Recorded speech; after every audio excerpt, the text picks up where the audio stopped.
For to top it! Doncaster Rovers have done it! Hello there, ladies and gentlemen, I'm the CHALL and welcome to this video where today we are here with the former Rovers chairman once again, John Ryan. John, I can't believe it's been over a year since we did this interview last. How are you doing? A lot better than Doncaster Rovers, that's for sure. That was the topic of today. By the way, I mean, look at this.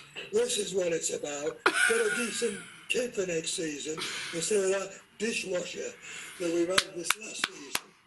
Who the hell sanctioned that? They weren't bloody shooting. I mean, this is our brand. This is our brand. Yeah. The red and white hoops. And ideally, black shorts, because whenever we have black shorts, we do well. And yeah. by God, do we need to do well next season? Yeah, we can't step down another level, and that's where we'll start off, to be honest. Relegation. I've seen some bad football this year. I mean, I don't go to the keynote anymore. I'm not particularly welcome, I don't think. But the reality is that I watch it on I follow, and geez, I watch every game. And it's been sad to see. I mean, Tommy Rowe's great, the goal is great, one or two others are great, but by God, as a team, it's been poor. I feel sorry for the people sat in the keynote watching that. It's shocking. There's no way we should have gone down. No way. But there we go. Yeah, it just, I don't know, just something about this season just didn't seem right from the word go. We got the injuries in pre-season, the COVID troubles as well. We have the Spennymoor fixture cancelled, and then going into the start of the season against AFC Wimbledon, it just seemed to start from there. Wellens sacked in December, and if we'd have won the game at Morecambe when we were 3-0 up at half time, we'd have stayed up. Yeah. Because there were in effect 6 terrible teams in League One last season. 6. And 2 of them, Fleetwood and another one, survived. Gillingham. And well, that's good, because we never do relegate down at Gillingham. So it's a shame Bristol Rovers went up. The sad thing, because we always beat them. But the sad thing for me is, one of the teams taking over from Doncaster Rovers is another Rovers, Forest Green. What a joke. What a bloody joke. Doncaster Rovers relegated and Forest Green promoted. What a joke. I tell you, there's some heads need to roll in that club. I tell you, if I was in charge, there'd be a very different situation, I can tell you. I was going to ask you, actually. But I'm not likely to be in charge again, I assure you.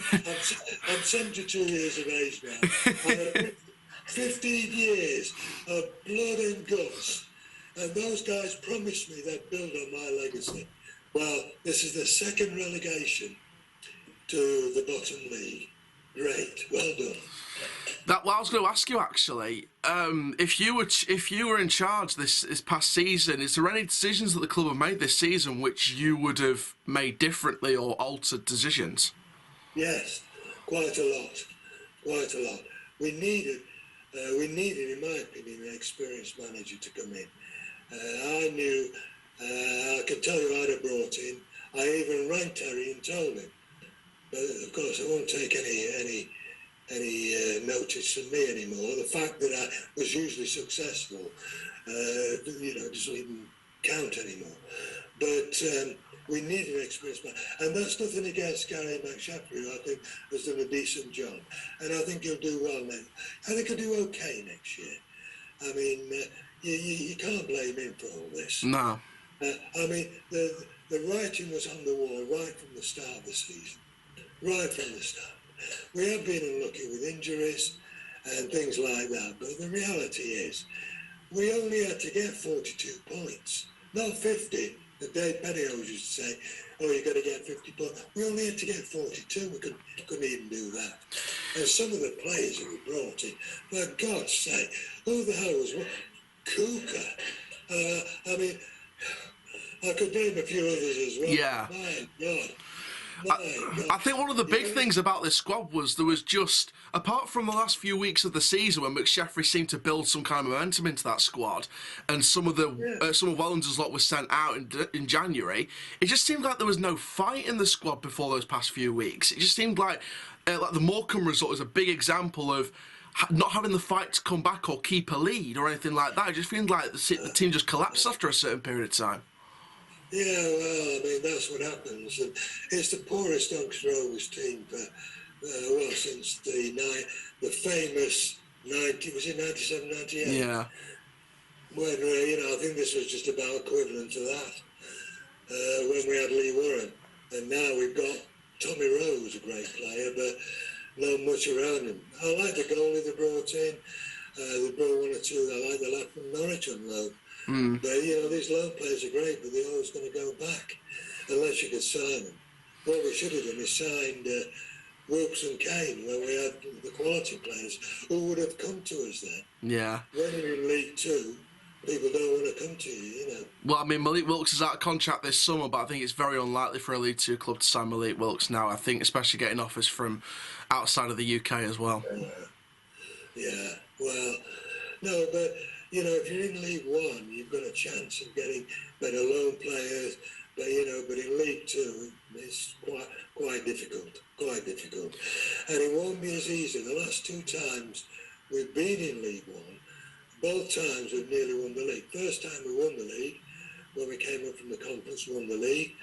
And when we got relegated last time, John Marquis fired us back. We should have won the league, but I think we came second or third, but we still got promoted automatically. I don't think it'll be so easy this time. I really don't. Unless we get some forwards that can score goals, because that's the big problem. No one can score. Some of those guys, one goal in 20 games and so, you must be joking. No chance. Obviously, over the summer, the clubs seem to have been making some interesting decisions. Obviously, backroom changes, giving Coppinger the head of football operations role, which is sort of like a director of football approach. And, statistically, it is the first season under the current sort of regime or ownership that they put a director of football in place. So they are changing the way they run the football structure quite a bit. But do you still have any confidence that things will change even with the new changes, or do you think it should be the same old, same old? Well, I think Cops would be a great appointment if he's given his head and given some money to spend. At the end of the day, you've got the board. There's no one person on that board that is particularly a football person. David Blunt's interested in horse racing.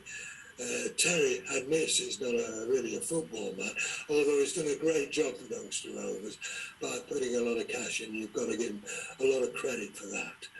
And Gavin was a rugby man.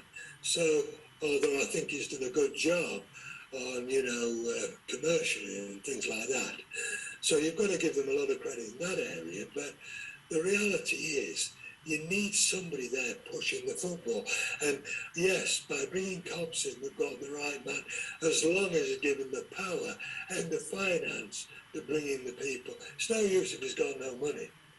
I mean, I had lunch with Alex Ferguson about 6 months ago, and he said, Doncaster Rovers, you think Scots people are tight? They're bloody tighter at Doncaster. He was very jaundiced about how tight we were financially.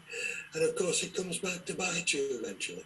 You've got to invest in the football club, like we did in the days when it was the three amigos, and just me, Terry, and Dick. And Dick was a tremendous loss to Doncaster Rovers, particularly Dick.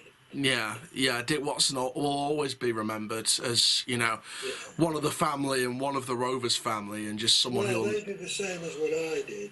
They gave in the shares and they gave in the loans and said, we write it all off. I did the same, and they did the same, and I think they deserve a lot of credit for that. Absolutely. So looking back then over Richie Wellens' 6 months in charge, do you feel sorry for Richie Wellens for the way it ended, and do you think they should have got more out of him? He told me a lot of things that went off the fans are not privy to, and I don't think he ever had much of a chance, to be honest. Richie was one of our great midfield players in, Brian Stark and Oster and people like that. We had a great midfield, a great player, but it just proves the point. He goes to Leyton Orient and he does very well. And he did very well at Swindon. But if you don't give a manager the tools, and that's what's worrying me about next season, I don't know what the budget's going to be, but if you don't give a decent budget, bottom line is you're going to struggle, no matter what league you're in. And don't forget, in League Two, you've got the trapdoor, the least of the conference. And it took me putting a great deal of financial power into it, to 5 years to get out of the conference. It's a tough league to get out of. Yeah, it's definitely a much tighter and much tougher league to get out of compared to 6 years ago. It seems to be you only got to look at the promotion race in League Two and just think before the last day of the season, it was literally a case between 1st and 9th to fill the three. It was literally between 3rd and 7th to fill. Doncaster Rovers, they had a guy there, the guy, the eco guy. He must have put a lot of money into that club. They were signing players that we couldn't even dream about. And, that's what you get. You've got to invest to get success in football. You just have to, whatever level it is. Yeah, absolutely. So lastly then, if you were looking at the sort of summer business and what needs to be done, who would you look at bringing in this summer to try and get Doncaster Rovers in the best possible shape to get back into League One at the first time of asking? Well, I think they've got a good goalie. I like the goalie. I think if Anderson gets fit again, I'm a bit disappointed they let John go, but maybe that was an injury thing, I don't know. Because I always thought he was a quality player. I think they might need a fullback. Is it Knowles? Noyle, yeah. Knowles, all right.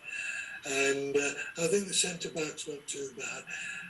Midfield, they need to keep John Bostock because I think he's got a bit of quality. I'd like to see Smith back again from Arsenal if that was possible. I liked him. He's never going to play for Arsenal, but he'd certainly be a good bet for us. And obviously the lad from Norwich, well, I don't think they'll be able to get in now because he'll want to go probably Championship or at least top end League One.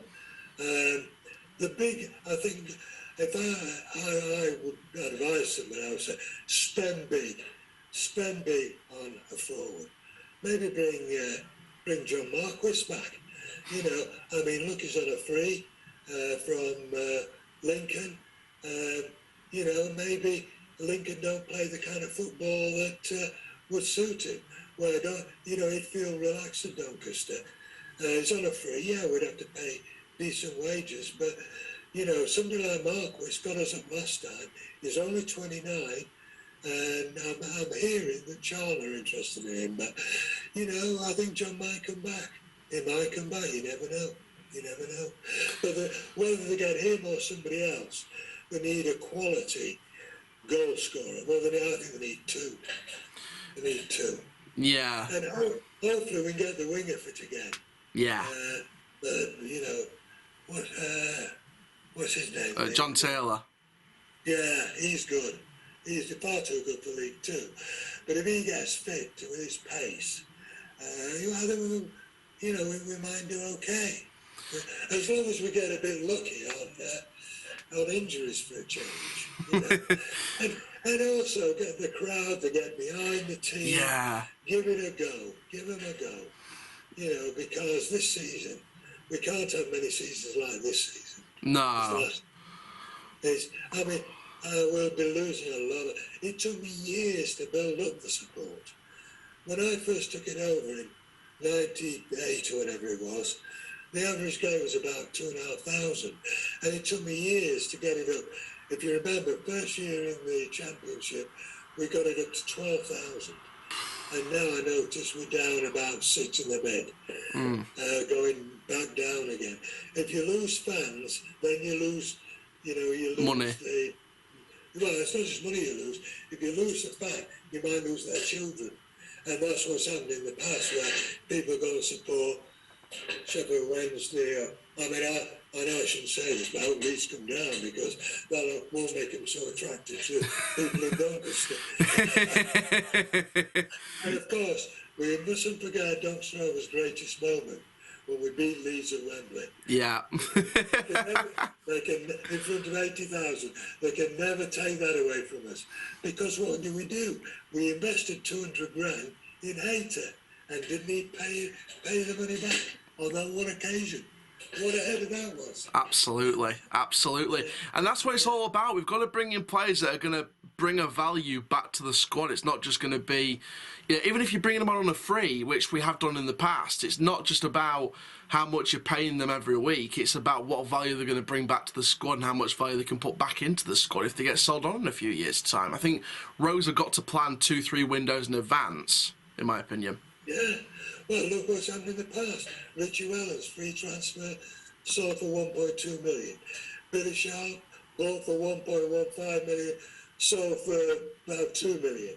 Could have got 3 million at one stage, but from Southampton. Mills bought for 200,000, sold for 2.5 million. Plenty of others as well. And they've done well in the past. Wyman did it well with, Marquis did it well with. But you've got to reinvest in the squad. Otherwise, what happens is what's happened to us. And we're down back with the dead men again in League Two. Which for a club like that, you can imagine how I feel. Yeah. After 15 years of sweat and toil, plus many, many millions of my money, along with Dick's money and along with Terry's money. And you think, and the new stadium, we've got probably the best stadium in League Two, or one of the best. Yeah. That's no good. We used to have the worst stadium, but we had a good team when we had Bellevue. Better be that way around, to be honest. But it's sad to see, people will be playing Harrogate Town. My God.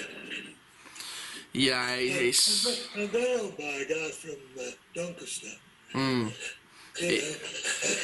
It's going to be an interesting season for sure.